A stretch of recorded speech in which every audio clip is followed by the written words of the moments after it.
ایک دفعہ اللہ سے کہہ دے کہ اے اللہ مجھ سے جو جرم ہوا، اگر کسی نے زنا کیا ہے ایک دفعہ کہہ دے اے اللہ آئندہ نہیں کروں گا.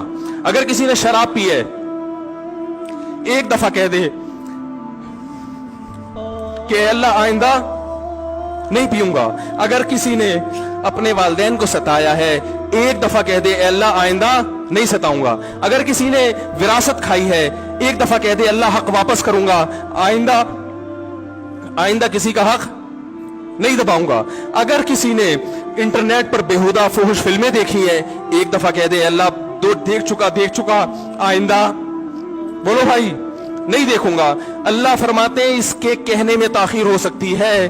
وَمَن يَعْمَلْ سُوءًا أَوْ يَظْلِمْ نَفْسَهُ ثُمَّ يَسْتَغْفِرِ اللَّهَ یجد اللہ غفور الرحیم، کہ ایسا ہی بڑا سے بڑا جرم کر لے اس کے بعد جب اللہ سے توبہ کرے گا بشرطے کہ روح جسم کے اندر موجود ہو، اللہ فرماتے ہیں یجد اللہ غفور الرحیم، اللہ صرف گناہ کو معاف نہیں کرے گا بلکہ یہ اللہ کو غفور اور رحیم پائے گا. غفور بھی پائے گا، پانے کا مطلب ہے محسوس کرے گا کہ اللہ نے اس کے جرم کو معاف کر دیا ہے، اور رحیم بھی پائے گا کہ مزید رحمتیں بھی کر رہا ہے.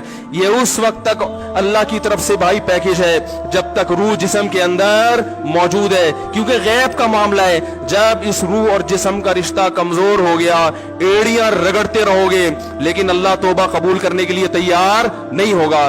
اللہ سے دعا ہے کہ اللہ ہمیں اس وقت کے آنے سے پہلے سدھرنے کی توفیق عطا فرمائے، اور اس بے حیائی کا جو طوفان ہمارے معاشرے میں پھیلا ہوا ہے اللہ اس بے حیائی کے طوفان سے ہمیں بھی اور اپنے اہل و عیال اور اپنی اولادوں کو بھی بچنے کی توفیق عطا فرمائے.